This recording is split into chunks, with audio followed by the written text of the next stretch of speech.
What's up, Speak For Yourself listeners? It's your boy Shay Sharp, co-host of FS1's Undisputed. I wanted to tell you about my new podcast, Club Shay Shay, where we always do something before two something. Each week, I sit down with a guest for a drink and conversation, and as host and proprietor of Club Shay Shay, I've welcomed in esteemed guests such as Snoop Dogg, Floyd Money Mayweather, LeVar Ball, Isaiah Thomas, just to mention a few. Whether I'm talking to an athlete, a musician, an actor, or a lifelong friend, Club Shay Shay is a place where people share inspiring and motivational stories about their journeys to prominence. The new episode drops every Monday on Apple Podcasts, Spotify, or wherever you get your podcasts. Subscribe to Club Shay Shay now and make sure you never miss a new episode. Now, back to Speak For Yourself.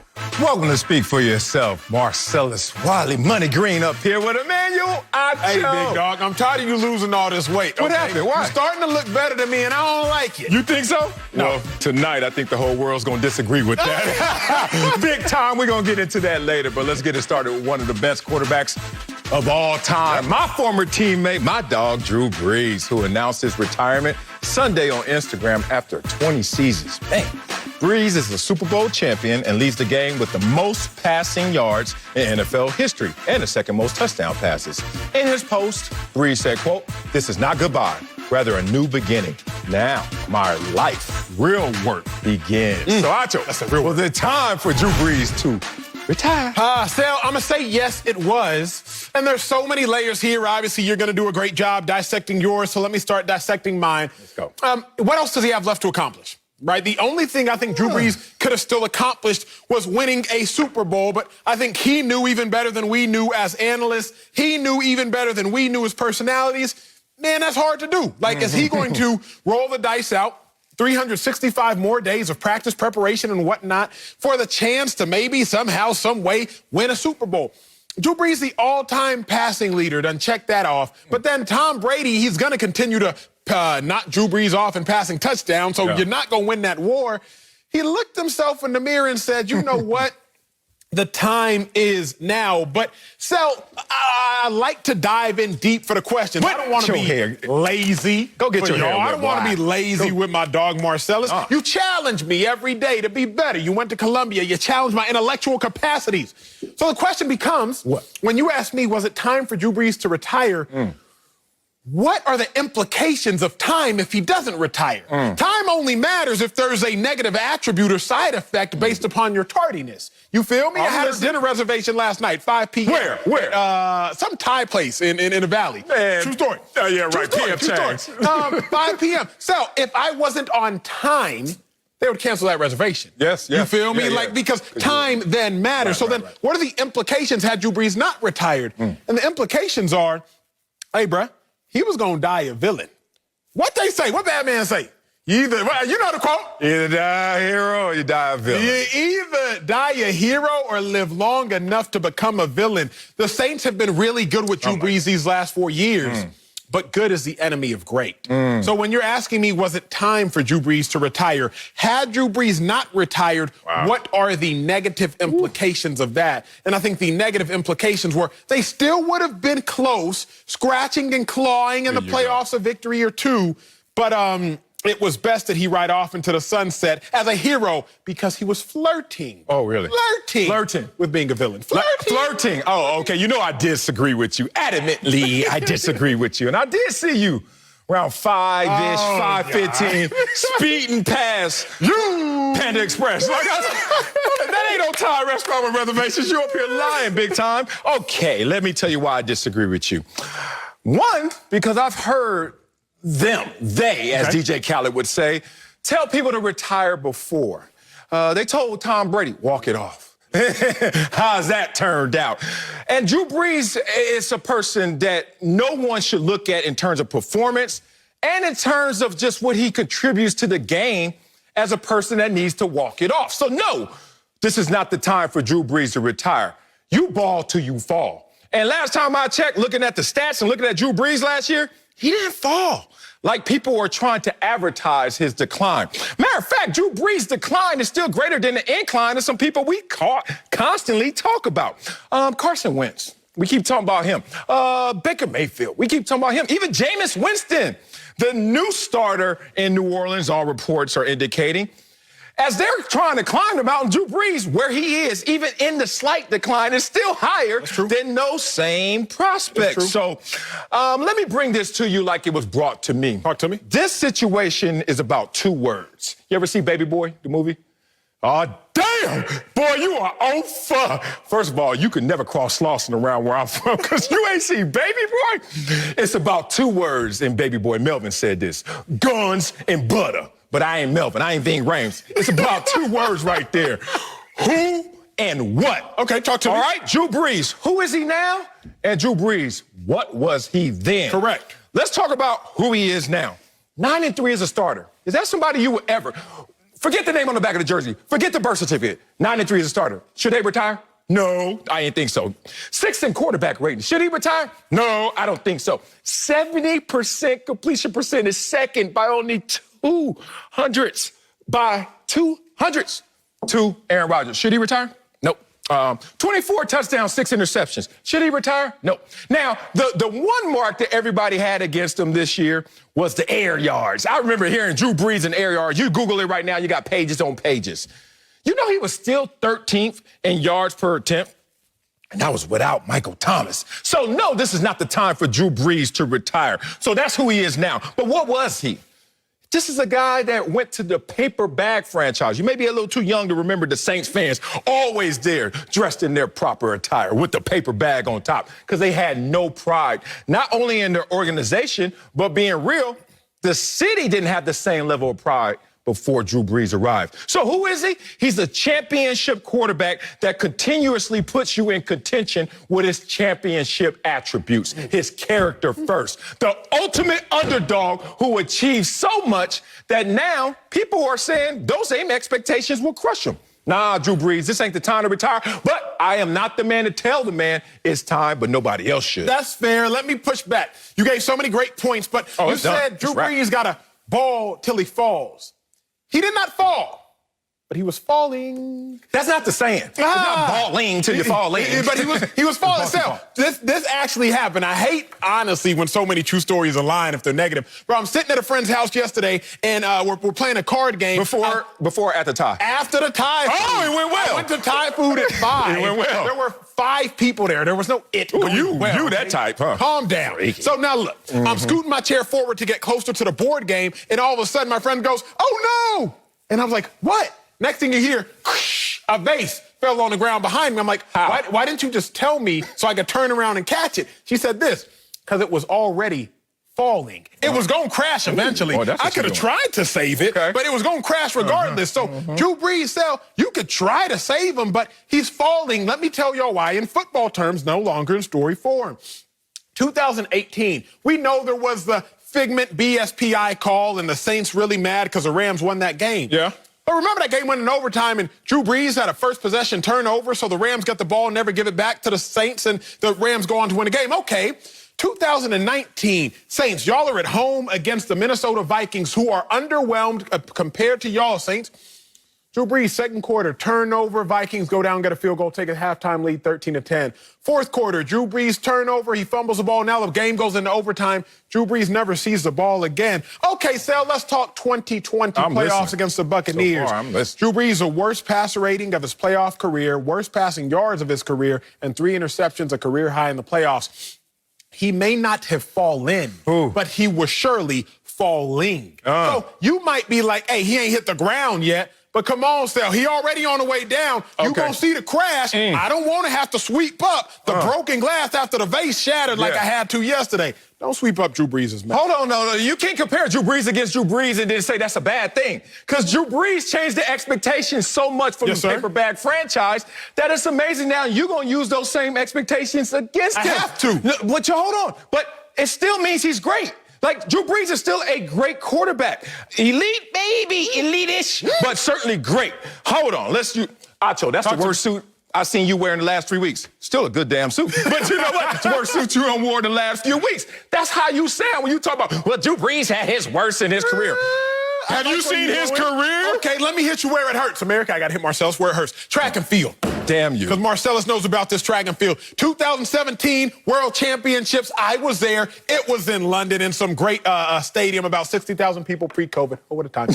Now, there was a man by the name of Usain Bolt. You know Usain Bolt. You know of his accolades. I do. You don't even have to be a track fan. Usain Bolt, fastest man to have ever lived. Ever. Jesus. But all of a sudden, Usain Bolt, who we're used to seeing get gold medals, for those that don't know track and field at all, first place in the 100 meters and 200 meters.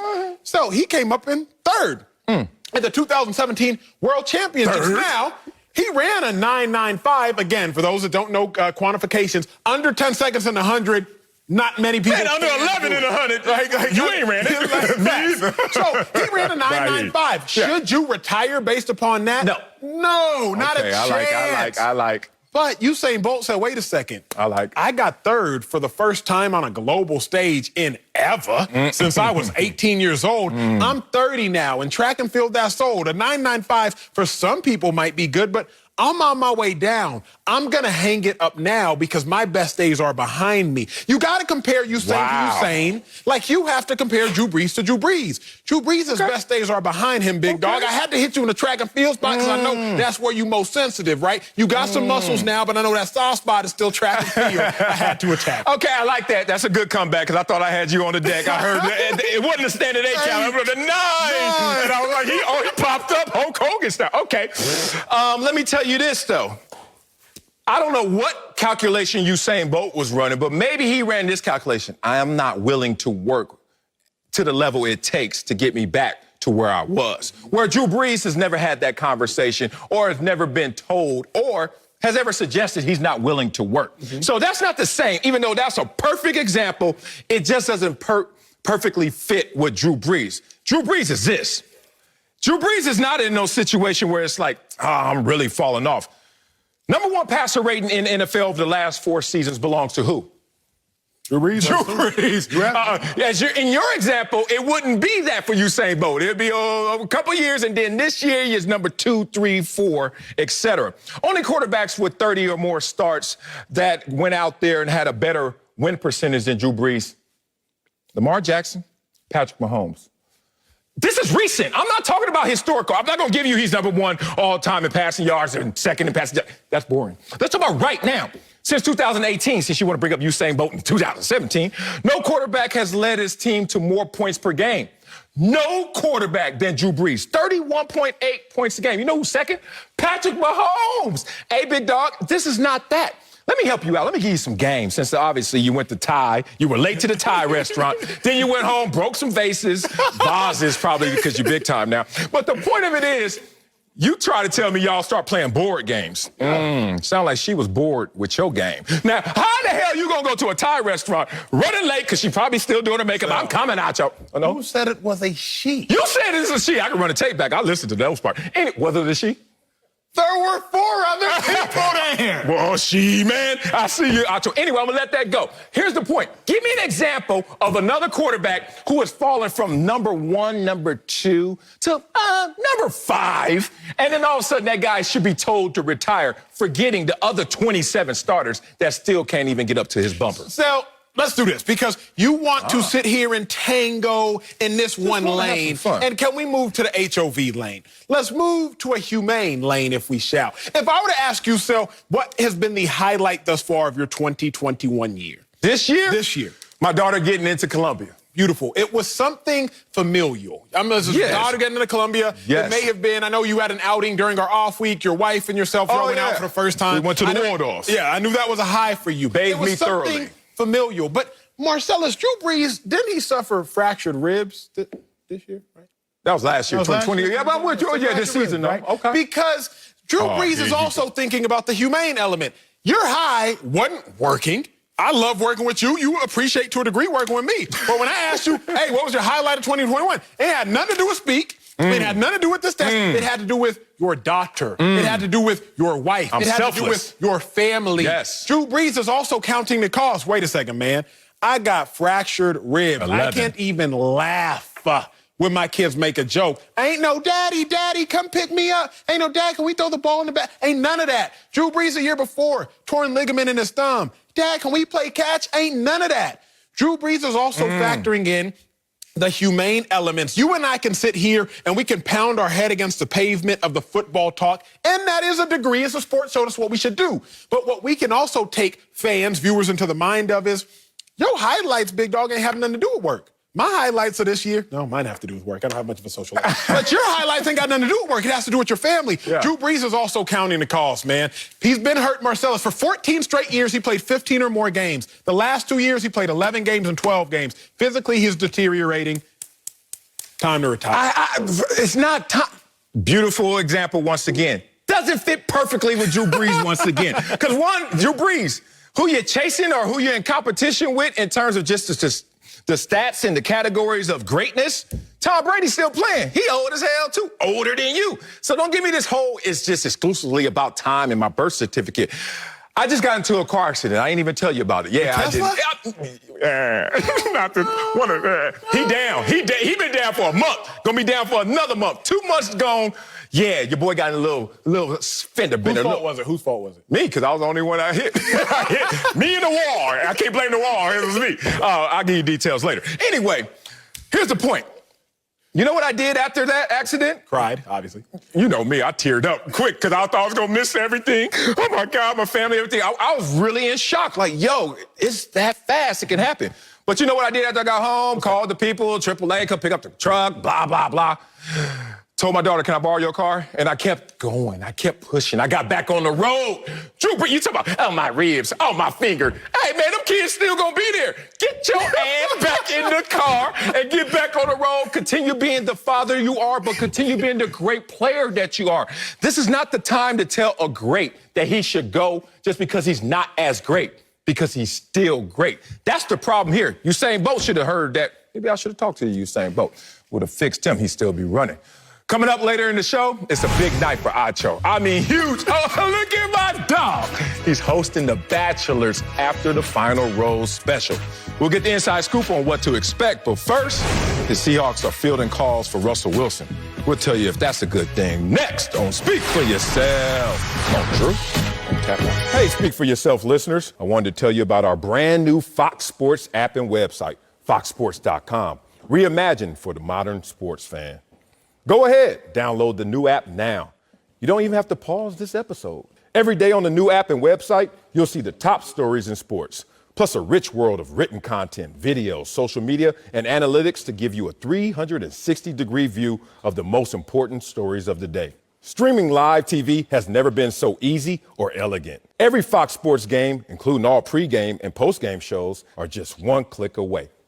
For the extra invested fan, we also go deep with real-time wagering lines, trending prop bets, win probability, and key player projections. So download the new Fox Sports app or visit www.foxsports.com. Welcome back. Let's head to Seattle, where reports say that it's been crickets on the Russell Wilson trade front since his agent said Russ would approve a move to 4 teams a couple weeks ago. Now, a new report says the Seahawks are, quote, fielding calls, close quote, for the 7-time Pro Bowler, but Seattle is not engaging or negotiating with interested teams. So, Marcellus Wiley, should the Seahawks be fielding calls for Russell Wilson? No. Fielding? No. Wow, fielding is hitting me right now. I might get emotional again, not from the car accident, from the fact that this weekend coming up, my son, my 5-year-old boy, Little Biscuit, starts baseball, man. Hey, I'm excited. And we're out there fielding balls right now. Not going so well. He needs practice. But fielding for Russell Wilson? Hell no. I'll let teams swing. I'll let teams try to knock it out the park. I'll let teams leave me voicemails, do whatever you want to do. But every time that ball comes, drop. No, not letting Russell Wilson go. Fielding calls for Russell Wilson? You kidding me? Russell Wilson is staying still. And all I'm going to do if I'm Pete Carroll in this organization is say, hey, Russell, we got a little gift for you. A bottle of Windex. Use this bottle of Windex in that mirror in your locker and clean it up so you can look at yourself a lot clearer. Because this blame game that's going on in Seattle that's coming from you and the fire you started, oh, it's going to stop. Even go to Restoration Hardware. You've been there before. Nice mirrors. Expensive. But, Russ, you got the money. Clean it up, Russ, because it's not everyone around you exclusively. You're a part of it as well as the common denominator. As I say, My wife is a beautiful person, not just because she's with me, not because she's my inspiration. You stupid, Ajo. It's because my wife does things that really are like idealistic. Like my wife loves to shop, but she doesn't love to buy. Oh! Now, she told me How'd that work? Basically, I go to Rodeo, and I was like, that was cute. And I come back home, wear your bags on Rodeo. And I was like, yes. Think about these kids. Think about this family. Think about our future. I will go out there, and yeah, I could listen to you over there. Window shopping for Russell Wilson. Hey, it's the Chicago Bears. Check this out. You can have our next 98 drafts, okay? That's cute. But don't make the transaction if you're the Seattle Seahawks. It's too hard to replace a franchise quarterback, especially one that is elite like a Russell Wilson. It's hard to push back on that take, but let me try to move you as I move you all to why the Seahawks should absolutely be fielding calls for Russell Wilson. Drop the ball. Pete Carroll, Marcellus Wiley, when he won, which is just about every time he's been a head coach, he didn't win with this version of Russell Wilson. See, the problem is Russell Wilson by name has always been the same, Russell Wilson, but by game, he's been vastly different. Pete Carroll won with the Russell Wilson that was vastly different than the Russell Wilson we're currently looking at. Remember, when Russell Wilson won a Super Bowl that Super Bowl year, his completion percentage, 63%. Passing yards a game, 200. Touchdown interceptions, 26-9. That's eerily similar to another man by the name of Baker Mayfield this year. Now, I love Baker. I know you don't so much love Baker, but Pete Carroll, he always wins as well. So look at this. Marcellus, you don't need this Russell Wilson that everybody thinks to win. All you need is a Russell Wilson that gives you the type of game as a Baker Mayfield this year, Sal. Pete Carroll knows that. So should he be fielding calls? Yes, because Pete Carroll doesn't need this Russ. Does it help to have this Russ? Absolutely. But if you're telling me you can win a Super Bowl, not you, not me, but Pete Carroll can win a Super Bowl with the game of a Baker Mayfield, then what do I need to just scratch and claw and hold on to Russ for if I can leverage Russ to get additional pieces? It sounds asinine. It does. But Pete Carroll has proved himself to be a winner with just about everybody. I'll show you that on the next slide. Okay, first of all, if you ever come up here and disrespect the name of Russell Wilson, what's his middle name? How? Let's see. I'll disrespect him. Because you threw it in the same damn sentence as Baker Mayfield. When Russ won. Oh, yeah. That's all he had to be. Yes, but what is Baker Mayfield won? Nothing. And so being a Baker Mayfield doesn't guarantee you jack. So why would Russell Wilson or even Pete Carroll be like, just give me a lesser version of Russell Wilson and we'll still be fine? Because that's when he won, Sal. Yeah. Like when he won like that. When he won like that. And that's what I wanted you to go to. Here's the trap. People always say, man, you can win with less. Somebody needs to tap that same person. You know you can win with more, too. Like, you don't have a lesser version of that player. That's like looking at Tom Brady year one when he went against the greatest show on turf in his first time in the Super Bowl, year two of his career. And saying, that's all you need to win Super Bowls. No, Tom Brady kept getting better, and they kept winning Super Bowls. Russell Wilson, when he won his first one, it's okay to improve, and it's okay to allow us the opportunity for this team to improve around you. I look at this situation. I don't want less of Russell Wilson. I don't want Russell Wilson to turn into who he used to be, which is who Baker Mayfield is right now. I don't want any parts of that. I just want Russell Wilson to clean up Russell Wilson. It's okay, Russell. Stop imagining you're Baker Mayfield. Stop imagining you yesterday, the less mature version, and just clean up the greatness within you. Russell Wilson, second half of the season. I don't know what's been going on, but we got a little bit of a pattern. Let's look at last year. Russell Wilson, the last 7 weeks of the season, you can't do this, big dog. You can't let Andy Dalton have more touchdown passes than you since week 10. Mr. Trubisky can't have a better passer rate than you from week 10. Teddy Bridgewater and Daniel Jones both had more passing yards per game than you from week 10. Those things can't happen. Forget about Baker Mayfield and that lesser version and the team that beat up on a slumping Pittsburgh Steelers. I'm talking about Russell Wilson, the champion. Clean up your champion ways. Tom Brady did it. If you want to be considered as great as a Tom Brady or on that level, you need to get your game together instead of trying to be somebody else. Here's where I think we vehemently disagree, and here's the rub. Let's go. You're asking for something that has proven to be impossible imminently, meaning, Sal, I can't go to In-N-Out, which we both love. Last night I did. Did you? Boy, 2 number ones. Well done. Raw onions and 2 strawberry shakes. My dog. I'll put it on. Look, well, I can't personally go to In-N-Out, get a double animal style fries, and still want to be healthy. You can't ask for one thing and ask for something that opposes it at the exact same time. And right now, that's what you're asking for. Give it to me. You can't ask for Russell Wilson to be humble by stats, but arrogant by personality. You can't ask Russell Wilson to be arrogant by stats and humble by personality. You can't. Why? Because what Russell Wilson has shown you is impossible. Well, so, when he came into the league, 3rd round pick, humble contract, humble performer, humble person.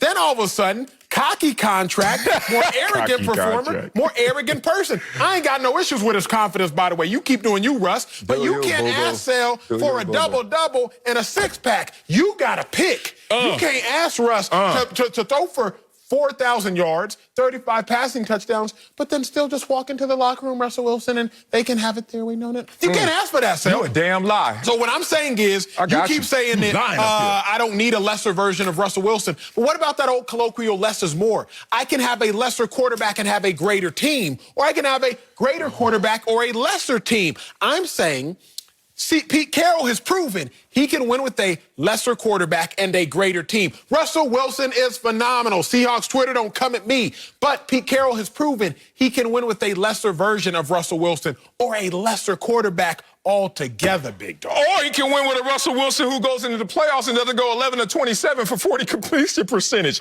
I can win with more than a 72 passer rating. I can win with more than that. Don't throw a pick 6, dog. I can win with that. Don't give me this.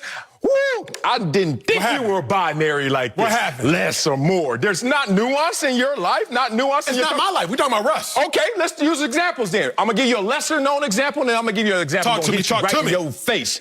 You ever heard of Greg Jones, running back? Florida State? Do that again for the camera.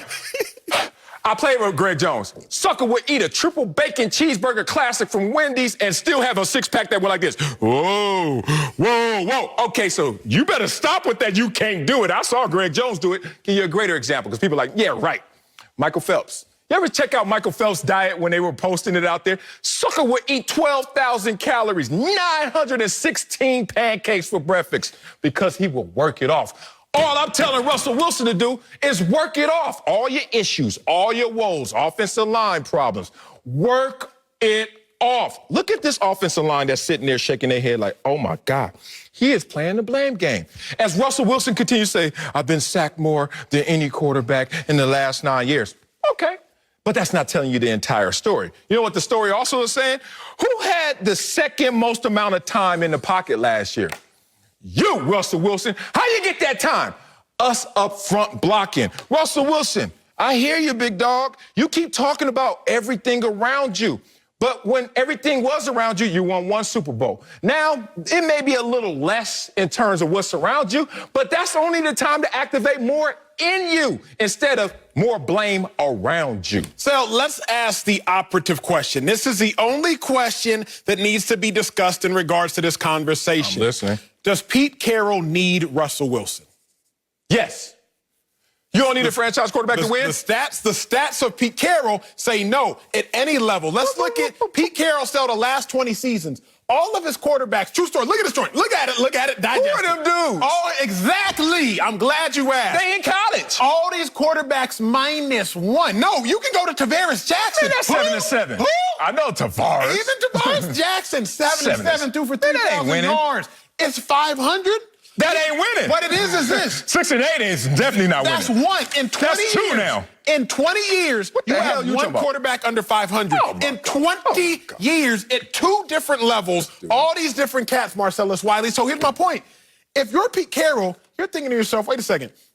Mark Sanchez didn't have a great NFL career, but he was sure great with me. Matt Leinart, he didn't necessarily have a great NFL career, but he was great with me. John David Booty, I don't even know if he really had much of an NFL career, but he was great with me. Matt Barkley, still in the NFL, shout out, that's my dog, but he was pretty good with me. Russell Wilson, he's been great with me. Tavares Jackson, even Tavares Jackson, who didn't start another game after that, he was still 500 with me. So of all these quarterbacks at multiple levels, I still win. Same thing Mike Tomlin. You and I talked about this the other day. So if you're Pete Carroll, you don't need Russell Wilson. It'd be nice to have him, but I don't need Russell Wilson. Hand me the receipt. Take it. Nah, keep that COVID. I'm chill. I'm chill. All right, first of all, Tavares or Tavares? Terrell or Turl? Like, we getting caught up on that dude. I'm going to call him Tavares. All right, Tavares, let's go there. Stop. What is this full screen right here? All I see is USC, University of South Central. I see Tavares, who didn't go as a winner, and Matt Hasselbeck right there is not a winner. One losing quarterback in 20 years. That's what you see. Oh, yeah, okay. You want to? I'm sorry. Next full screen gonna show you my Pop Warner years and my championship runs I had there, and then I can blame my coaches in the NFL. You sound like Russell. You blaming everything instead of what it is. Let's flip this on its head. Please, I'll do a handstand. Okay. Russell Wilson, just acknowledge that in your first 6 years, you had a top 5 rushing offense. In 8 of your 9 seasons, you had a scoring defense ranked in the top half. Like, whatever you want to dress it up as, we had the best. We won 1 Super Bowl. We didn't have everything. We can still win a Super Bowl. That's the point. If you're going to be elite, it costs to be the boss. And you know what it costs? That's why I love me some damn Tom Brady, because in the last 6 years, it's been what? Brady. Then you go Foles, Mahomes, and I don't even know the other dude who won the Super Bowl. Point being, Brady. No matter what situation, no matter what dynamic, he finds himself as the common denominator of not only sometimes the issues, but the solutions. If you're going to be elite, Russell Wilson, it costs to be the boss. But let's go back full circle to our restaurant analogy. Again, you can eat a salad and have a 6-pack, big dog, but you can't necessarily eat the double-double, Sal. Tom Brady, he has cut calories because he has cut contracts. Tom Brady is doing things that are team-friendly. Oh, he's making $41 million this year. Sure, but he also has maneuvered it to give them $19 million back. Russell Wilson's out of guaranteed money. Yeah, because Russell Wilson is not necessarily. Look, he got to look out for him. You know that. I know that. So you can't. Again, it's very, very simple. If they could get a humble Russell Wilson and a confident performance, great. But the Seahawks know this. Cocky Russell Wilson stats come with cocky Russell Wilson. You got to stop asking Russell Wilson to be meek. Those days are long gone. Right. Speaking of quarterbacks, did Baker Mayfield get a new deal in Cleveland? Y'all already know where your boy stands. We'll fight for that one next. Speak for yourself. Hey, Speak for Yourself listeners. It's Charlotte Wilder here to tell you about my new podcast with Mark Titus called the People's Sports Podcast. It comes out every Thursday, and Mark and I take one of the big stories of the week, and then we go off on tangents you never saw coming.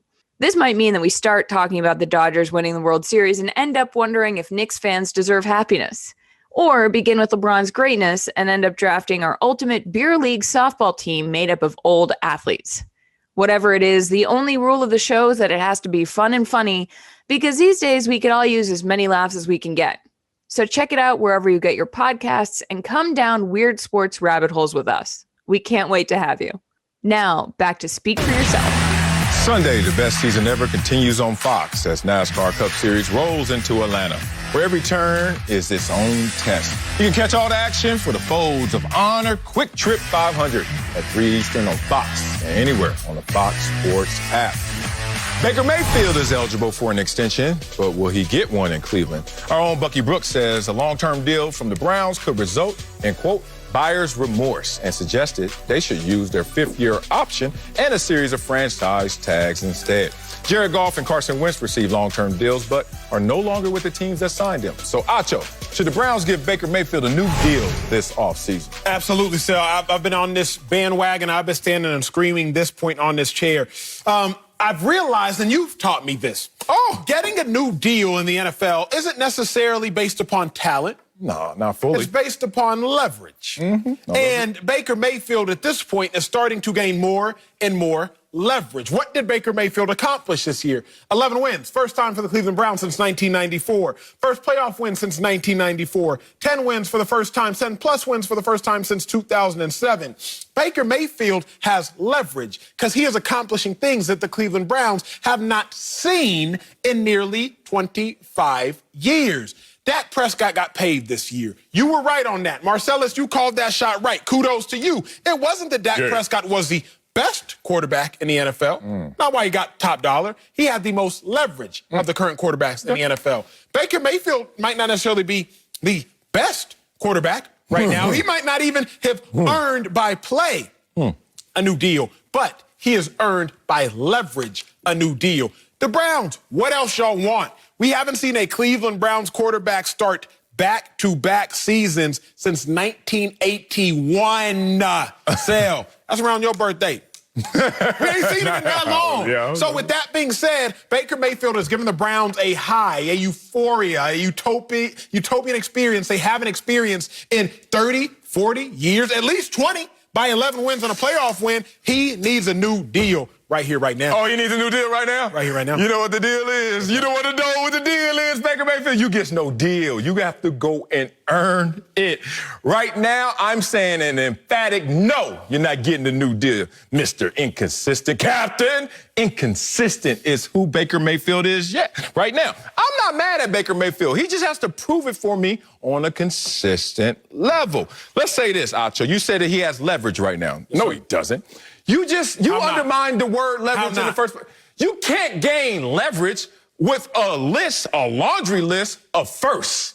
Everything you said was the first time. First time that they went over 10 wins. First time that they made the playoffs since 2002. That's leverage. That's not leverage, because guess what? I need to see if you can support your own first with a second, with a third. Then you have leverage, because now I can believe in you. Consistency is all I keep harping on when it comes to Baker Mayfield. Is the talent there? Yes. But to your own argument, which was partly my argument, you don't get paid on talent alone. He's talented enough. He's a former #1 overall pick. But once again, you keep going Gator boots and hood rich because he's doing it in Cleveland. Mr. Acho, sounds like last night you didn't go on a date. It was 5 of y'all or whatever. That's weird numbers. Damn, I know you paid too because you got the most money. So anyway, all y'all hanging out at Panda Express, getting it in, whatever it is. Acho, on your first date, you meet somebody amazing. I don't know if it's one of these 5 people, but whatever. Do they have leverage? Do they have your heart? Are you going to marry them?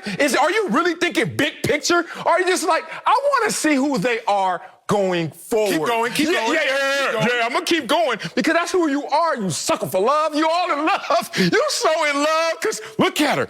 I'm looking. Just look again. I'm like, Baker, you gave me 1 year. That was amazing. Oh, you want to go back to the rookie year? That's not enough for me to really think about you long-term franchise. It's enough to make me think you got something in you. But then what did you do after that rookie year? Make me think you ain't got anything in you. Then you came back this year with a team that was dressed up. I'm talking about makeup everywhere. Running game, Chubb, Hunt, offensive line, defensive players, stars, Myles Garrett. Play action passing, 4th fewest. Baker Mayfield had the 4th fewest passing attempts. And y'all talking about he's the reason why. He's not the reason why until he can prove to me that he is the centerpiece. He is a franchise quarterback that holds this together. Sorry, no deal. Well, we've been here before. We will go here again. What? Baker doesn't have to be a franchise quarterback. He just has to be the franchise quarterback. What the hell? She ain't got to be, hey, the one. She just got to be. But that's true. No, what? That's true. But she has to be.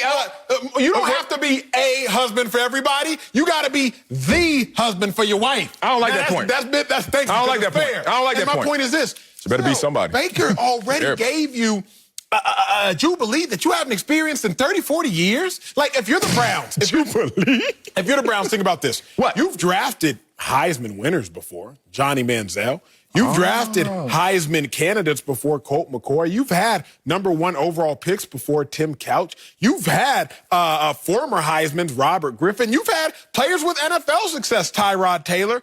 And still, they didn't accomplish what Baker's accomplished. It's not like the Browns haven't had talented quarterbacks before, but all the talented quarterbacks that they have had, Heisman winners, several. First-round picks, a few. All of those talented quarterbacks that they've had still couldn't get the job done. And now I'm going to do this.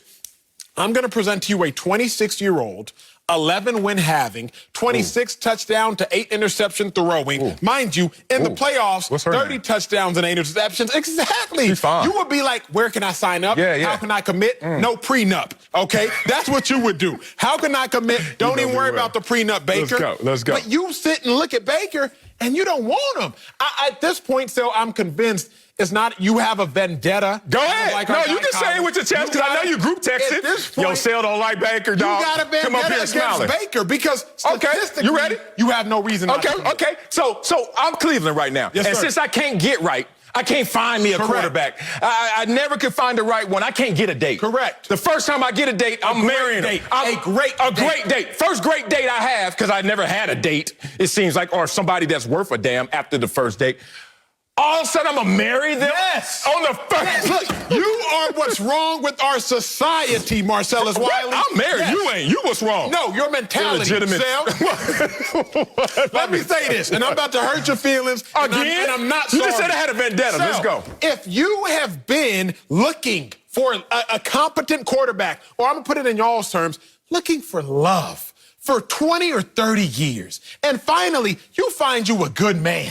You find you a faithful man that's going to play every game for 2 straight seasons. A man that shows up 2 straight years. You haven't had a man show up for 2 straight years since 1981. You find you a faithful one. 2 straight seasons? He showed up. Last year and this year. Last year? Started him. What do you mean? He was bad his second year. Don't you do that. There. What do you mean?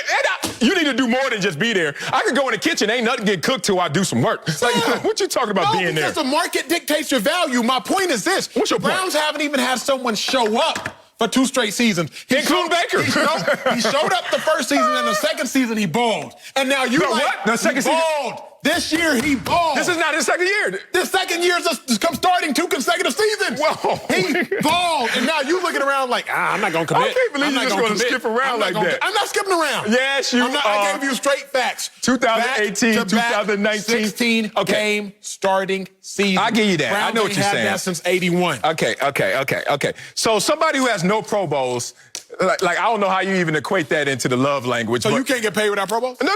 I'm just trying to build up. Look, I'm the homeboy that after that first date with her, you're like, dog, I'm getting married. I'm like, let's just wait. But you're probably single. That homeboy is always single. That homeboy like, hey, don't commit. Because they just want a road dog to go to the clubs with. I'm the old homeboy. Me, Marcellus, 46-year-old that is married. Like, how many Pro Bowls? None? Oh, okay.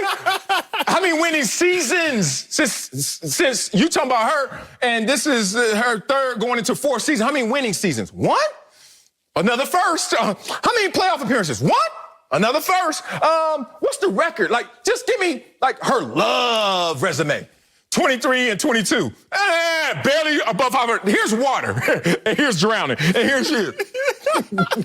Macho, save me. That's what you want to do. You want to save Baker Mayfield. Looks are deceiving, big dog. I've been engaged 1, 2, 3, 4 times because sometimes things are deceiving. Even when they're not deceptive, it takes time for things to fully mature. Baker Mayfield hasn't fully matured yet. I don't even want to beat up all of his resume because you think I got a vendetta. But Baker Mayfield ranked 24th in the NFL in passing yards last year. Well, people can say whatever.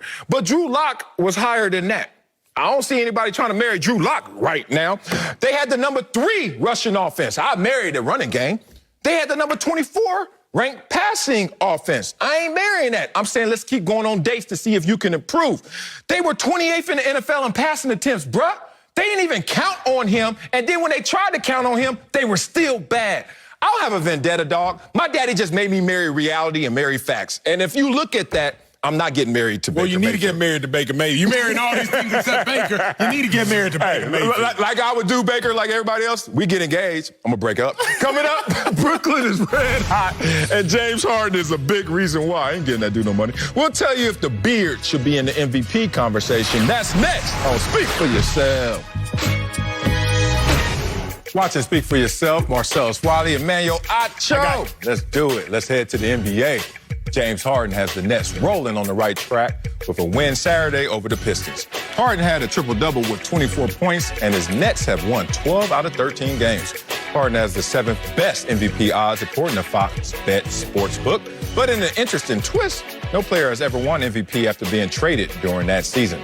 Joined now by Fox NBA analyst Slick Rick the Bucher, but Acho, should James Harden be in the MVP conversation? Fellas, no.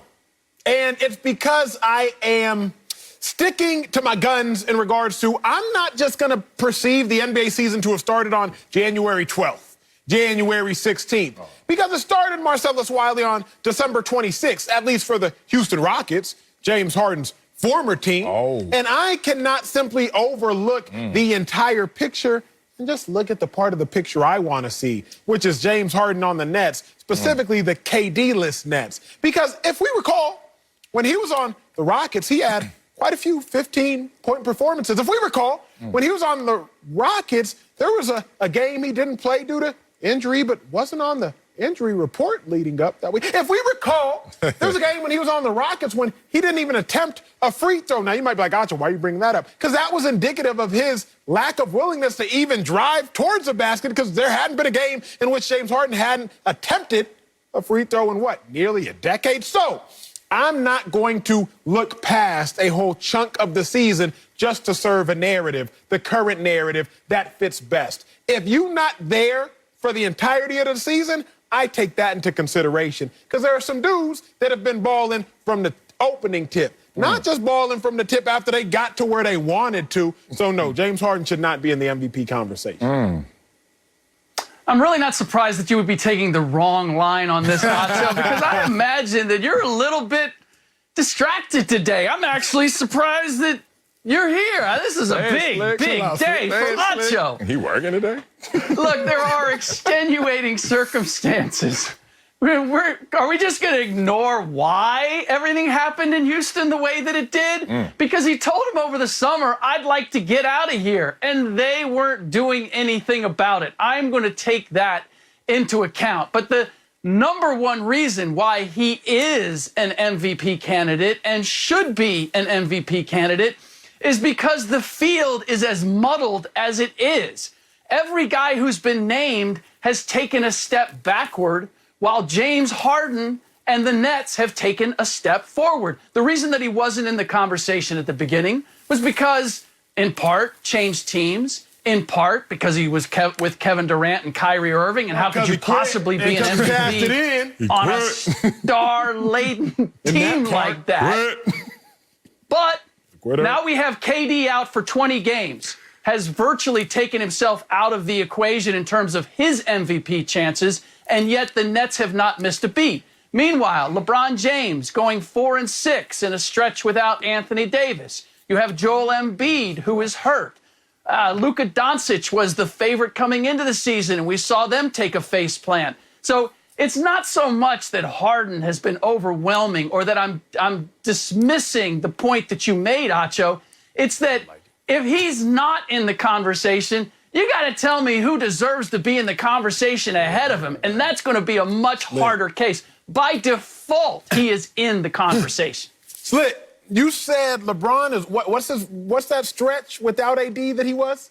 Was it 4-6? Man, I wonder what James Harden went during that stretch in Houston, that team he quit on. 2-6, Slick. 2-6. Are you really? Don't bring up LeBron. He was. Go ahead, Slick. Go ahead. So the demonstration is that when James Harden decides not to play, his team is bad. I would say that that's a case for him as a most valuable player, not as a case. Actually, Slick, over the course of Harden this year on the Rockets were 3-6. So they actually won the game he ain't playing. I just didn't want to do that to you. I didn't want to do that to you, because you're the basketball extraordinaire. But they actually won the game, Slick, that James Harden didn't play in since you asked, sir. Man, y'all gonna let me get some of these ribs? Who did they play? Can I get some of these ribs? Who did they play? I don't know, Slick. Yeah. You're going deep in these weeds. You're doing too much. Y'all over here trying to get something going over here. Y'all writing articles for the Atlantic over here in sports. It ain't that deep.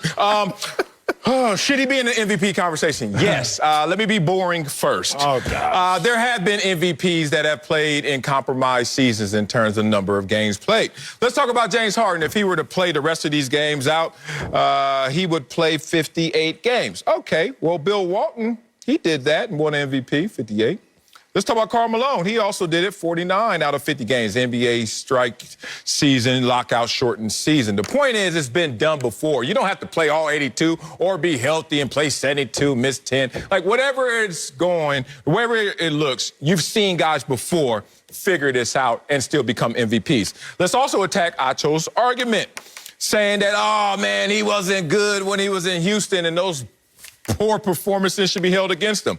Well, we don't really hold poor performances against the MVPs that we could talk about the last 2 years. Let's talk about Giannis. Raggy? Yeah, Giannis has been the back-to-back MVP. He had single-digit games in 2018. He had one of those. And then, in the teens. See, that's your face. Cherry picking. I ain't cherry picking. I'm just telling you that even the great ones, even the MVPs don't always give it to you every single night. So I'm not going to bore you with Giannis and his Good, because I was bored. bad performance. I told you I was going to bore you first. But here's the thing that I really want to say to you, Acho, and I want to say to you, Slick Rick. You know who the Nets were before James Harden was in the building?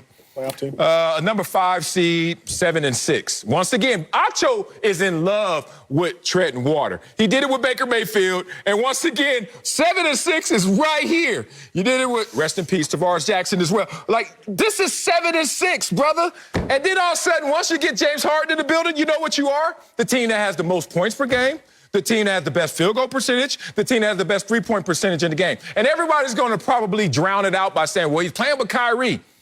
Well, he's not playing with Kevin Durant, who's missed 20 games. So the point of it is we're moving the goalposts once again. I told you, MVPs can be won without playing all the games. I told you, MVPs can be won just based on impact. And once again, based on impact, James Harden certainly should be in that conversation. Let me look at these two gentlemen square in their eyes. Sal, there's a difference between playing in a compromised season and compromising your own season. You know that. Slick, you know that before you start co-signing on Marcellus Wiley's documents that are about to get returned to sender. There's a difference between a compromised season and you compromising your own joint. What you say, Marcellus? Don't push my back into a wall and be like, oh, my back's against the wall. You leaning up against the wall. Like, come on now. No, I butchered that. Sorry, Heller. So you can't do that. Don't complain about a situation you put yourself into. But furthermore, Marcellus, there comes a point in time, even in the NFL, where, like, if you miss a chunk of the body of work based on something that is self-inflicted, you're disqualified from postseason awards. Remember, Tom Brady, 2016, likely would have won the NFL MVP, likely would have, but he was disqualified from postseason awards. He missed the first 4 games because of a suspension, because of some gate or some sort. You know the Patriots. So with all that being said, so I'm looking at James Harden. No, I'm not going to draw a correlation or a parallel between a mandated suspension and disqualifying oneself from postseason awards. I think you just did. I think you just did. That's why I attacked that point first. I knew you were going to come with that weakness. Two people have won MVP before a compromised season. I ain't do that. What the hell you talking about? What I'm saying is, if you're going to compromise your own season to get yourself into a perfect situation, I'm not going to sit here and honor that. I'm not going to do it. I'm not going to do it. Acho, see, here's the advantage that I have is that I've been a voter on this award for like 25 years. Trump card. And so I have studied why it is that guys win MVP, guys who I may not necessarily have voted for. And the overwhelming factor is statistics. You've given a compelling narrative as to why he shouldn't. But it's a narrative, and the numbers end up winning out more often than not. And this is what Harden has going for him. He's as close to winning or having a triple-double, averaging a triple-double for the season as anybody in the league. He's leading the league in assists. He's leading his team in assists, rebounds, and steals, and he's second in scoring. Now, PER and win share have big influences. Right now, Basketball Reference they've got some algorithm where they've looked at the voting over the years and determined who are the MVP favorites this year based on the voting in the past, and they're doing it from a statistical comparison. I can't give you all the ins and outs of that formula, but right now, James Harden is third on that list with Joel Embiid and Nikola Jokic. And you think, well, why is Jokic there? Because he's number 1 in win share and he's number 1 in PER. That's Harden's opening. If the Denver Nuggets stay 5th in the Western Conference, Jokic doesn't have a very good chance of winning. If Joel Embiid is hurt and the Brooklyn Nets leapfrog them in the Eastern Conference, and Harden averages a triple-double, it's going, not only is he a candidate, he could walk away with this damn thing this year. Oh, man. Exactly. I mean, you talk about the swap, really, of Kevin Durant being out the lineup, James Harden inserted in the lineup, and they not only not miss a beat, but this team is almost unbeatable right now. So you're on the hottest team in the NBA, and that shows impact. It's funny that James Harden would win MVPs of yesteryear, and people would say, but where's the impact? When are you going to ever do something with that MVP and all those counting numbers? Now he's actually showing you that same impact, and trust me, this team is going to do something with those numbers, and we're going to move the goalposts once again. Acho, what's up? The suit's tight. It's going to rip from moving these goalposts. You got to stay still on this situation. Here's my thing. Slick, we all know Marcellus went to an Ivy League, Columbia. Where'd you He did too. Oh, y'all both went to Ivy Leagues. Great. Man. So y'all should have a high educational bar, correct? Great. Should. James Harden he didn't miss. He just kind of checked out from the 9 games in Houston. Just kind of checked out. At least 7 of the 9, he kind of checked out. He was just mentally injured. Great, mentally injured. Yeah, now, whatever. 9 games of the 72 games that you're going to play this season is 12.5%. So even if he showed up and had a perfect attendance record for the other games, 63 games, that's still at best, Slick. 100 minus 12.5%? 87.5? Y'all have high standards for grades and calculations, as y'all are both Ivy Leaguers. Someone here that's smarter than me, either you, Slick, or you, Marcellus, have to tell me how if you miss 12.5%, the best you can end up with is a B+. That's the best. And James Harden, a B+ ain't cutting it. I'm going to commercial break because we got to talk about Drew Brees' retirement after this. Drew Brees, you don't want us to Extenuating circumstances. Yo, you already know. Drew Brees is retiring after an unbelievable I'd still give you a rose. I'm going to tell you what his legacy going to be defined as. That's next. Speak for yourself. Oh, my God. What was that 12.5%? Welcome back. It's time for our big story brought to you by Marco's Pizza. Ooh, give me some pizza. Lovers, get it. Now, Drew Brees announced on Instagram Sunday that he is retiring after 20 seasons. Brees' resume is stacked with the most passing yards in NFL history and a Super Bowl title beyond that. He also helped revive the Saints and the city of New Orleans when he arrived 15 years ago after Hurricane Katrina. Shout out to Drew Brees for that. He did a lot.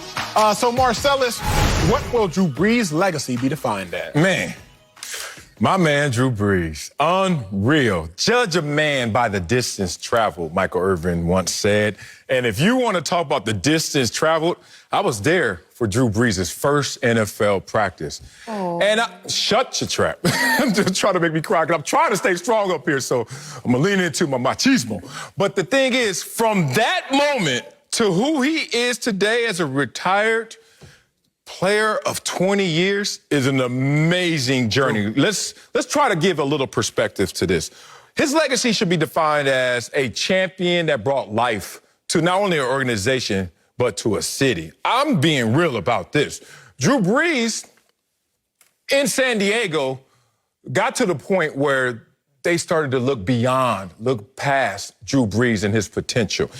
Drew Brees, day one, was a guy that they questioned his arm strength. Mm-hmm. They questioned, could he even see over NFL offensive lines? Talk about it. I remember that. He struggled from the beginning. And as a castaway of sort, after tearing his shoulder basically off his torso, even through the surgery and through the process of rehab, Dr. Andrews said this is probably the greatest recovery I've ever seen of any athlete I've ever worked on because of how he responded to that same adversity. So who is Drew Brees?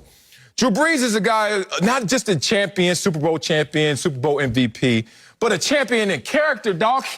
Drew Brees is such an amazing person in terms of impact to that community especially, that we took him for granted. Drew Brees is such an amazing person that he created expectations, and that wave of expectations started to crash on the same person who started those same expectations. I remind you that the New Orleans Saints were trash before Drew Brees, trash.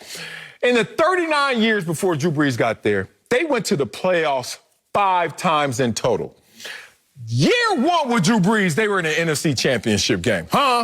And after that, you saw this team in 15 years go 9 times, including a Super Bowl championship. Drew Brees is just an amazing person to me, but it translated to on the field, and then it translated into his community. So his legacy should be defined by just greatness, championship greatness. You were at his wedding, right? I split my pants at his wedding. What's I up? feel you. I'm just wondering, like, you should have gave that speech there. Because that speech don't belong right here, big He dog. ain't invite me. Somebody, can Marcellus get the mic? Drew Brees is just such an amazing person. Drew Brees is just, oh my God. Thank you very much. No, I co-sign all that you said about Drew Brees. Now, what will his legacy be defined as?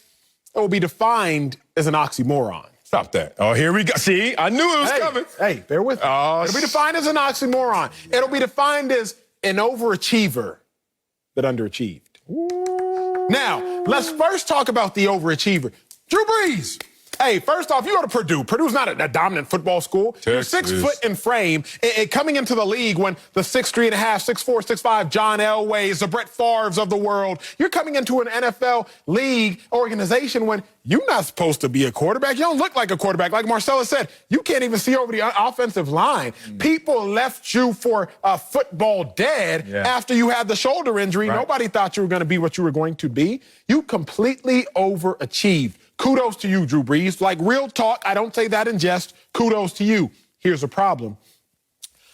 Of all the quarterbacks, Marcellus Wiley, in NFL history that have started over 150 games, Drew Brees is 10th all-time in win percentage. Overachieved. 10th all-time in win percentage. On which? But you only got one Super Bowl to show for it. Chill. Drew Brees, you had 4 top 10 scoring defenses in the 2010s. And you only got one Super Bowl to show for it. Drew Brees, in 20 seasons, you're only been to 3 conference championship games, and you were 1-2 in those conference championship games. So it's like Drew Brees set the bar so high for us because of how great he was, because of how great he is. But then it was like we expected him to go jump over that bar year in and year out, and for whatever reason, he just didn't. So it's weird because Drew Brees is an overachiever, like for his stature, for his college, for all these things, completely overachieved. But then in retrospect, it's like, man, you only got one Super Bowl appearance, one Super Bowl win. You overachieved, but then you underachieved at the same time. I think that's what his legacy will be defined as. Not necessarily by me, but at least that'll be the narrative as you look at the numbers. All right, we're joined now by Fox NFL analyst. You took me off my pulpit. I'm upset at you. I'm a buck back. Bucky Brooks is in the house. So, Bucky, what will Drew Brees' legacy be defined by before I come get out, y'all?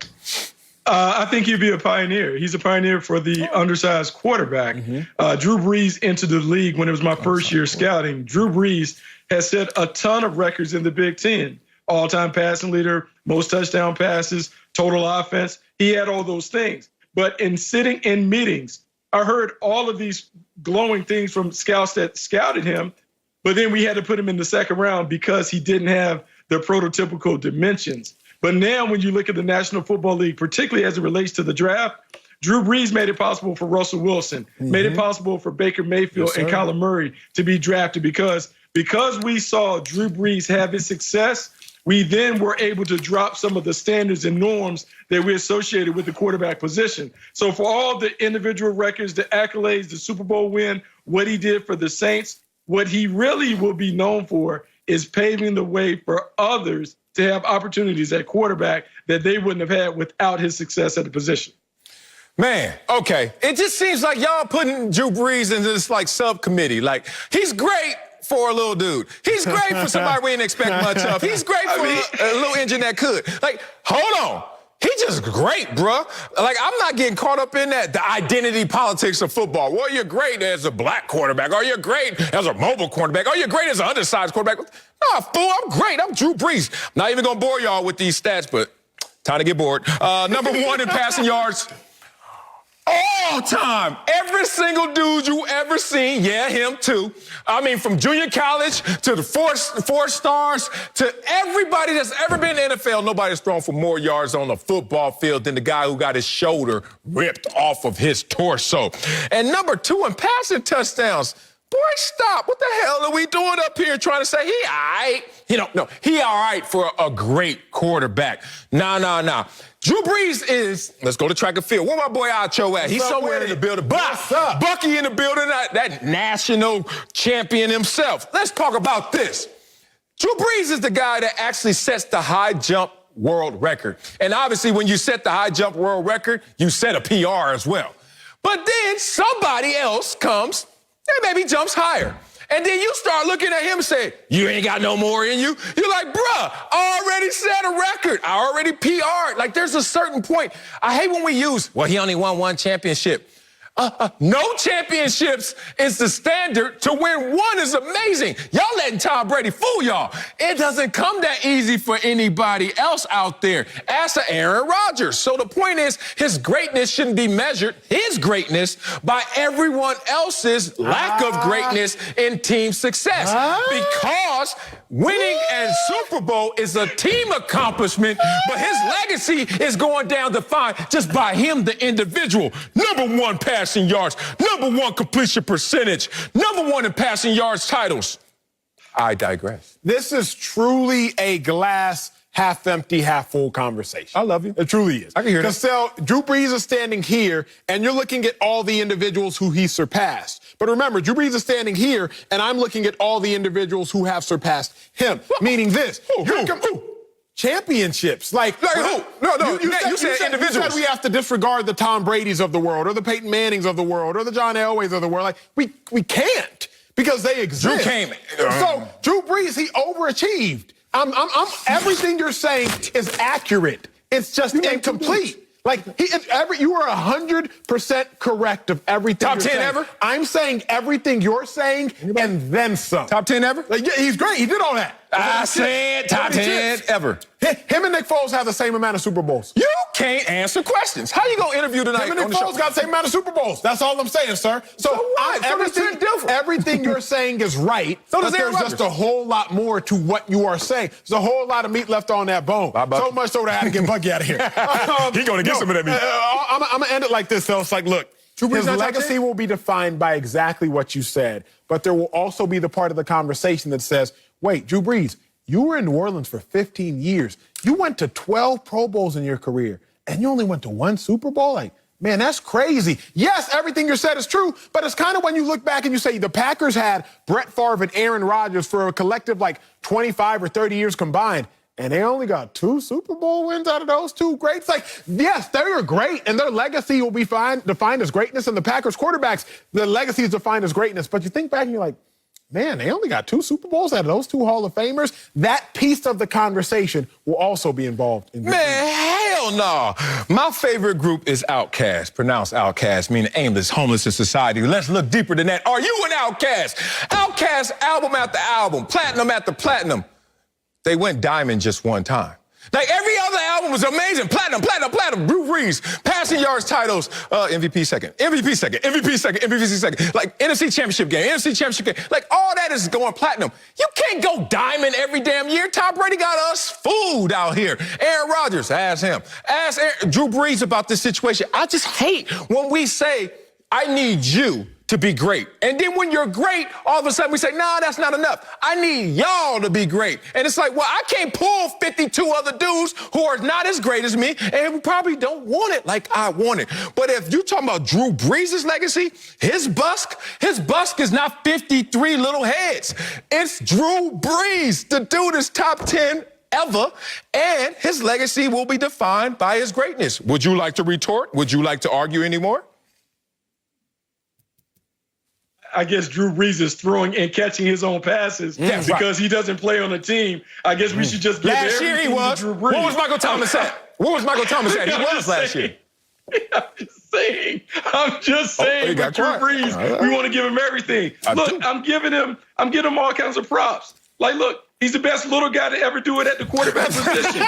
When you look at all the things that he's done, there will never be another one. Tiny Archibald, all those other things. Like, that's where Drew Brees will lie. He has 1 championship. Let's not act like we could put him in those same categories and conversations as Peyton Manning and Tom Brady. We can't do it. If you want to put him in the bus, in the boat with Aaron Rodgers, yes, we can do it because he has 1. But at the end of the day, his legacy is best viewed through the lens of being a guy who, as an overachiever or as someone who wasn't given his full due because he didn't meet the prototypes, that's his legacy. He overcame those things to do it. And also, let's remember this.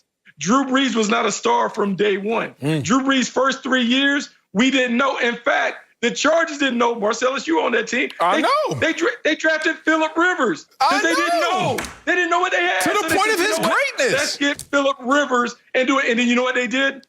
They punted Drew Brees and moved on with him. He goes to New Orleans, finds a great coach in Sean Payton, and then away he goes. But I don't think anyone those first 5 years could say that he would end up where he ended up in the record book based on how he played for the Chargers. Oh, man, that's to his greatness, not against his greatness, his response to adversity, his second act. Like, be real. A franchise that only been in the playoffs 5 times in almost 40 years, you get there at day one, we in the NFC Championship game, and y'all just gonna act like that just happened because y'all were praying longer. I don't know what the hell you're thinking about. Drew Brees had impact, and I'm not, Peyton Manning's my favorite quarterback, but even I can take shots at things I love.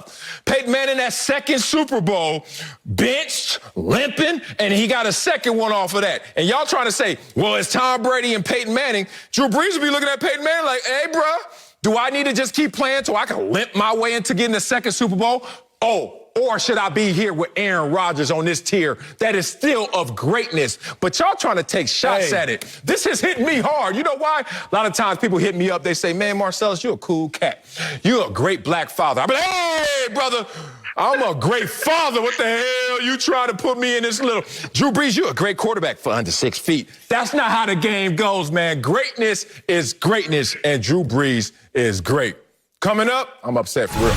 We're staying in New Orleans. We'll tell you if Jameis Winston is the answer at quarterback for the Saints. He's a great black quarterback. That's next. Now speak for yourself.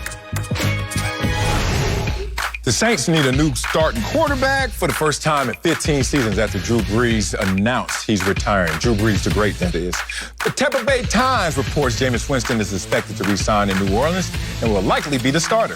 Winston will have to compete with Taysom Hill, who just restructured a 4-year deal with the Saints for ghost money. So, Acho, is Jameis Winston the answer for the Saints at quarterback? This is a tough question, Sal. I will say that he is a answer. Sal, real talk. Look, during the test-taking process, SAT, ACT classes, I always preferred short answer questions to multiple choice. I can tell. Because short answer questions, like, you can at least get some partial credit, be partially right. But multiple choice, like, it's black or white. You either right or you wrong. Racial? Sometimes. Jameis Winston, at least he's going to be like a answer. Is he the answer? TBD. But let me give you all some facts as to why he could be a answer. Only 8 quarterbacks in NFL history have thrown for 5,000 yards in a season. Jameis Winston is amongst the 8. Let me just throw out some names. Dan Marino, Tom Brady, Peyton Manning. So Jameis Winston, his name is amongst that group of people as far as things he has accomplished. Let me also tell you about the fact of dude threw 33 touchdowns and 5,000 yards. Now, it's more fun in this day and age to make a joke than it is to give somebody props. So we ran with the 30 interceptions, 30 for 30. We clowned them. But we forgot that, like, wait a second, Jameis had a whole bunch of good. The problem, we had to start making the bad diminish, if you will. But also, I think about Sean Payton. If he is the quarterback whisperer that we all believe him to be, then I think Sean Payton plus Jameis Winston is definitely a answer. Is it the answer? I can't give you all that, but I can say it is a answer. I can give you all that. I'm going to say yes. He is. I'm going to get off the fence. I'll throw over there ripping up his Levi's. I didn't wear Levi's. You don't wear Levi's anymore? What y'all wear, Jabals?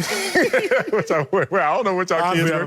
Oh, the only thing I don't like about kids in their jeans today, why they got so many holes in them? Like, boy, when I grew up, you had to get your jeans whole and didn't want holes in them. Now you buying your jeans with holes in them and not whole. I digress. Y'all silly. Here's the thing. This is the franchise quarterback for the Saints going forward. I remind you that even in saying that, I'm not going to ride the fence and I'm not going to undercut my take by saying it's still not a no-brainer. It's still not a common sense choice because you're still rolling the dice on anyone who's not a solidified franchise quarterback. I take you back to one of the names you mentioned, Peyton Manning, his rookie year. We knew he was a franchise quarterback. Despite only winning 3 games. We knew he was a franchise quarterback, even though he threw 28 interceptions, because you could just see it. With Jameis Winston, you could just still see it. Now, he has to work on some of the the little things that I'm sure Drew Brees, Sean Payton, and just being in that system will help them in terms of turnovers, etc. But to discount him, or worse, dismiss him because of turnovers? Like I said, we didn't dismiss Peyton Manning when he was out there throwing 15 or more interceptions in each of his first 5 seasons. No, we didn't. We didn't dismiss Brett Favre when he has the most interceptions in NFL history. 6 seasons in his career where he threw 20 or more. Yuck. How about Eli Manning? You remember he won a Super Bowl. What year was that? 2007? What else did he do that year? Led the league in interceptions, damn it. Matter of fact, over the window of his 2 Super Bowls, he led the league in interceptions 3 different times. So all I'm saying is your standard of criticism is not to dismiss someone because of turnovers. We're not going to dismiss Jameis Winston for the same reason. And I'm with you. And the reason I'm going to pivot is, if Jameis Winston were to keep on of this trajectory of having turnovers, then I personally would dismiss him. But I think Sean Payton is the exact answer that Jameis Winston needs. Why do I say that? Look at the effect Sean Payton had on Drew Brees. Before Drew Brees met Sean Payton, 1 Pro Bowl, obviously limited sample size of only 4 or 5 seasons. But more importantly, completion percentage with Sean Payton up to 68%. Passing yards a game up by nearly 90 per game. But let's talk about the interception percentage. Interception percentage down to 2.2 from just 3.0. Passing touchdowns a season, up to 32 a season from 19.8. All that to say is Jameis Winston has the ability, and he's shown us he can do a whole bunch of good. The only problem with Jameis is he was doing a whole bunch of bad as well. Sean Payton, he gonna come in sales like this. When you go to when you go out to get a steak dinner, I prefer the ribeyes over the fillets. Hell yeah. Now, it's not as dry. It's facts. But why isn't it as dry? Because the ribeyes got marbling. Man, marbling is a fancy way I realize saying fat. Yeah. But the kicker is, if you can take the knife and trim off some of the fat, then you can still get the flavor of the ribeye without all the negative effects of the ribeye. So your boy trying to order the ribeye, which is Jameis Winston. Does it got too much marbling on it? Sure. But can Sean Payton come in and take a little knife and trim off some of that, still give you the flavor without all the excess fat? Yes, that's why I'm a ride with Jameis as a answer. Let's stay in the steakhouse for a second. Please. Are you that ghetto person that just cut up their whole steak before they even take a bite too? You that too? Oh, really? Ketchup? Do you order A1 sauce, though? Hell yeah. Terrible. I ain't gonna eat it in front of nobody, especially. I'll be having it over here. Like, no, I don't do that. I y'all been have money. Don't ain't coming at me like that. Okay, is Jameis Winston the answer? Yes, he's the answer. But he's this type of answer. Like, there are no-brainer answers. For sure. You know, have you ever cheated on a test? I'm going to ask you that. No question. Okay, good. I was about to say, statute of limitation ran out. We can all tell the truth. Day. Hell yeah, we did. Right. Cheating, you ain't trying. Okay. So Jameis Winston is not the answer to 1 + 1, because nobody even going to cheat on that. I know it's 2. But there are some questions you're like, yo, hey, I'm like this. Acho, let me see. Really? Like, that's that. You ever punch in a number on the calculator, equal? Really? You just stare at it like that's the answer? Then you read, let me do this again. I guess.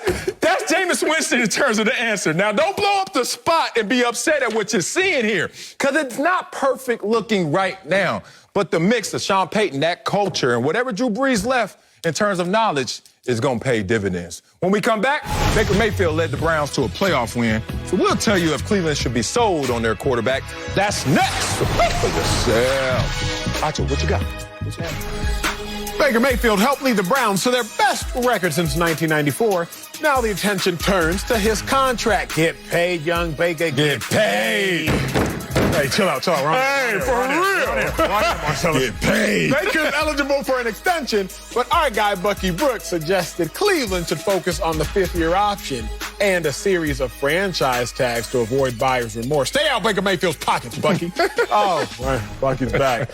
Anyway, Bucky, get us started. Yeah. Should the Browns be sold on Baker Mayfield or not?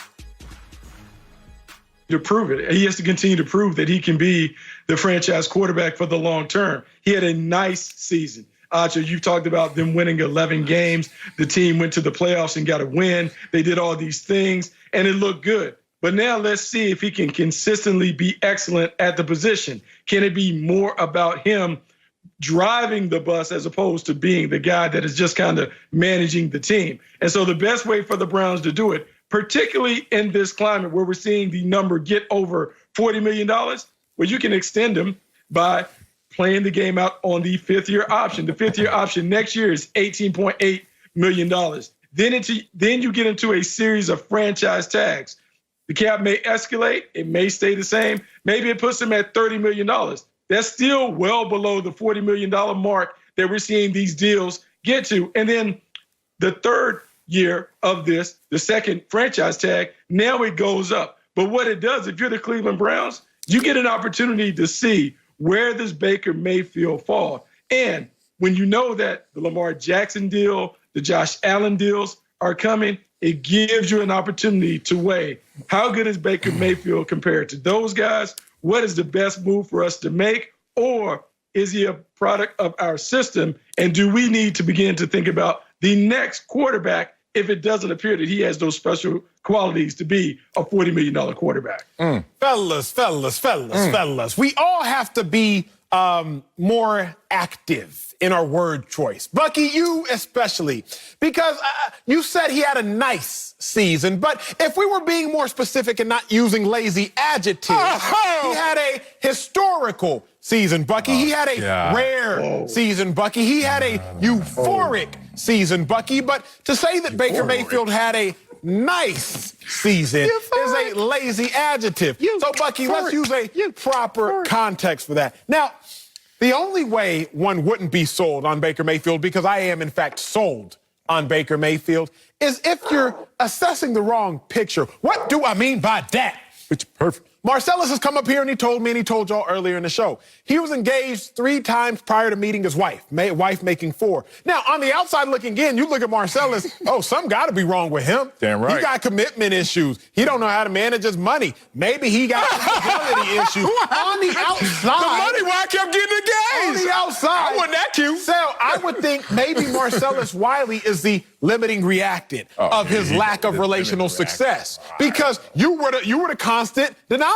But then, Sal, I look at the picture now. You've been happily married, got several kids. It's like, clearly Marcellus wasn't the issue. I'm going to blame the 3 women beforehand. Yeah. Clearly Baker Mayfield not the issue. I'm going to blame the 3 coaches beforehand. I'm going to blame Hugh Jackson. I'm going to blame Greg Williams. I'm going to blame Freddie Kitchens. The only way you could not be sold on Baker is if you're blaming his previous issues on other individuals. But the fact of the matter is, it's not Baker Mayfield's fault he didn't succeed. Because now that he got Kevin Stefanski, he's succeeding. It wasn't Marcellus Wiley's fault he couldn't make it to the altar. Because once he found Anne Marie, he done walked down that aisle and jumped that broom, people. Just 3 moments I cried this show. Boy, it's hard to hate somebody's take when you are the star of it. But I hate your take. I hate your take.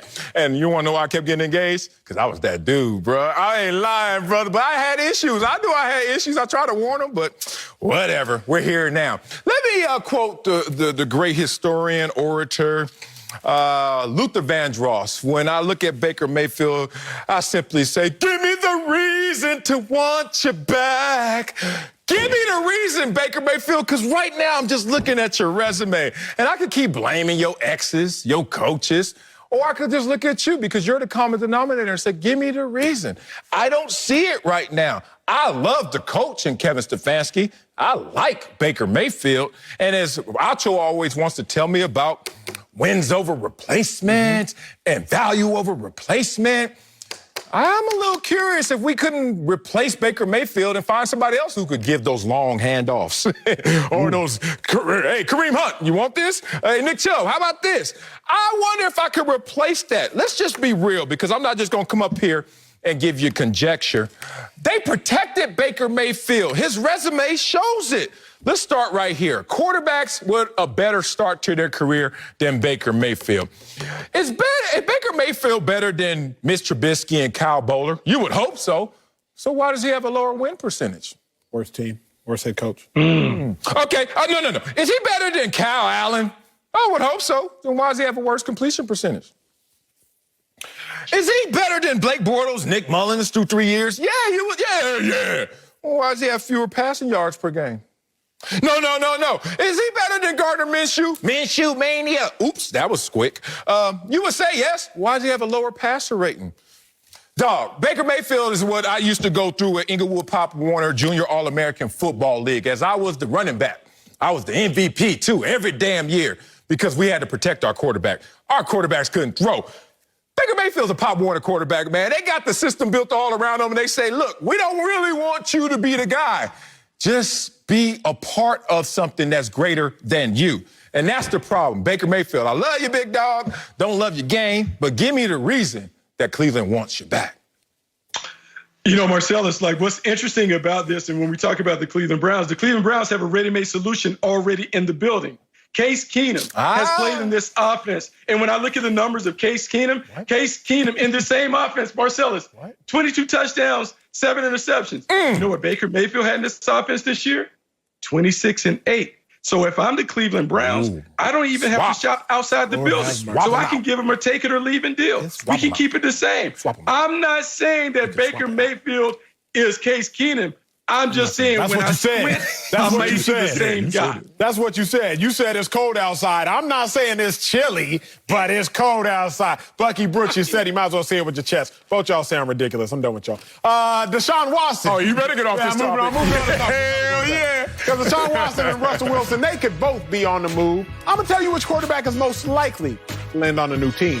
That's next. Speak for thine. Two of the top quarterbacks in the NFL could be on different teams next season. Jim Trotter, my dog, says he does not expect some sort of movement with Deshaun Watson until we get closer to the draft. While in Seattle, reports say the Seahawks are, quote, fielding calls for Russell Wilson, but they are not engaging or negotiating with interested teams. So, Acho, who's more likely to be on a new team next season, Deshaun or Russ? It's got to be Deshaun, bro. And it's Deshaun because Russ and the Seahawks are in a toxic relationship, right? Like, they still text and they cussing each other out. You know what I'm saying? Where was you at late at night? Why didn't you come back up? Toxic. Yeah. Deshaun and Houston, they not even in a relationship. Ooh. Like, Deshaun's not even speaking to the Texans. You can't fix a broken situation without communication. So Deshaun is much more likely to be on a new team because he's not even talking to them folk. Like Russ and Pete Carroll and the Seahawks, they can work their issues out. We understand that. They've had a great success together, won chips together, all that. But conversely, on the flip side, it's new management in Houston as far as a new head coach, new general manager. It only makes sense if you were to ever move on now that you've ushered in a new team, a new coach, new manager, etc. Whereas if you're the Seahawks, you said this before, I think a couple weeks ago. My dog. Y'all just going through some woes. Like, this ain't nothing serious. Like, y'all just going through some growing pains. Y'all been together a while. Y'all got to decide where to send the kids to school. You going private school, you going public school. I don't want to call them tennis lessons. I want to call it tennis practice. Like, y'all just going through some woes, some marital woes. You know about it. So I'm going to let you put the rest of the country on game. Okay. But I think Deshaun more likely to land in a new spot. Man, what you said, it tried to land on me, but I was like, nah, my experience, bro, I'm sorry, Deshaun, you got to stay. It's for this simple reason. One, you look at the age of the two. Like, just dating one-on-one. You want to stay in relationship analogies? Age matters, okay? So one is 7 years younger, and that's Deshaun. So just in the NFL experience, I'm taking the 25-year-old over the 32-year-old. I don't give a damn. That's one. Two, by accomplishment, I'm like Russell Wilson. You've accomplished more than Deshaun, obviously because you've been in the league longer, but also you're a Super Bowl champion, and you've been to a second Super Bowl. But I'm going to use that against you. You know why? Because in the NFL, like Matthew Stafford found out, sometimes a relationship runs its course. Has it run its course yet with Deshaun Watson? Hey, bro, you wanted some money? I gave you $156 million. Early, 2 years early. And we haven't run its course. Matter of fact, I gave you $156 million and you went 4-12. So for ROI in business, return on investment, with your young self, oh, you good looking too, Deshaun, 25 years young, top 5 quarterback in the league. I know Russell Wilson's top 5 as well, but he old. And then I look at you and I haven't gotten my money back out of you, whatever that looks like, in terms of you being a franchise player, in terms of you being box office, in terms of you just letting this new organization, at least members of it, have their chance to work with you. So, Deshaun, I'm actually going to use Russell Wilson's accomplishments against him. Neither one is going to move, but if I had to pick, the old man got to go. But, Sal, it takes two to tango. Okay. So I actually fervently agree with you in regards to Russell Wilson, Deshaun Watson. If you had to pick one right now going forward, obviously you'd probably take Deshaun based upon age and whatnot. But Russell ain't adamant about dipping. Like, Russ is adamant about, hey, can y'all pay more attention to the offensive line? I want more of a say in the play calling. I wanted more of a say in the offensive coordinator hiring. Russ just wants a little bit more control. Deshaun wants a whole new situation. Let's go there, and then we're going to stay in relationships. Y'all don't rock with us the rest of the show. Y'all might as well rock with us now. Some relationships when y'all beefing, hey, you can do this to make me happier. You can do that to make me happier. If you did this, I would feel more served. Then sometimes, and this is where I've been when I've broken up with cats, it's like, there's nothing you can do. I know who you are. Yeah. You know who I am. I just want out. Yeah. Russell Wilson, there's still something they can do. Let's work this out together. You do this, I do that. But Deshaun is like, hey, bruh, there's nothing you can do. And in fact, better yet, I'm sure you've been here before, don't even try to do anything. You know what I'm saying? Like, don't even waste your time. I'm good. Whatever it is you're going to do, don't do it, because I've already decided I'm good. I'm ready to move on. I love that. I'm going to torture that and go further. Deshaun is thinking there's nothing you can do to change my mind and to please me. Yes, sir. But they're thinking there's nothing that we've done since we gave you the money that made it this bad. So have you ever been in an argument? That's actually healthy because you guys are discussing the issues. It's unhealthy that you're not discussing the Deshaun and the Texans. But that also doesn't make you divorce the person because you haven't talked to him in a month. Hey, until we talk this out, then we can walk this out. Deshaun, you got to say something to them people. Coming up, my man Acho has been moonlighting. Cheating on me on The Bachelor. We'll get the scoop on tonight's big finale from the big superstar. That's next on Speak for Yourself. So where were you last night, Acho? My guy Acho wrote a best-selling book, and now Mr. Big Time's hosting the highly anticipated special, The Bachelor, after the final rose. Tonight, Acho. Know there are going to be a lot of fireworks, so what can we all expect to see, Mr. Big Time? Yo, a different side of your boy. First off, I think you're going to see conversations you've never seen on linear television. One of the hardest things I've ever had to do on TV, because, Sel, you're combining race and relationships. You're combining so many complexities of this life. I come on this show every day, I gotta yell at you, expend all my energy and whatnot. But now I'm on this show and dealing with emotions. Tears are being shed. I was trying to console and coddle. So you're gonna see a different side of your boy. Different side? Oh, okay. So you giving out roses, or with you is it rosé? What you doing? What you giving out? Let me know, Acho. Give me one teaser. Whatever. That's it for us. Big Time may be back. Rock That Live is next.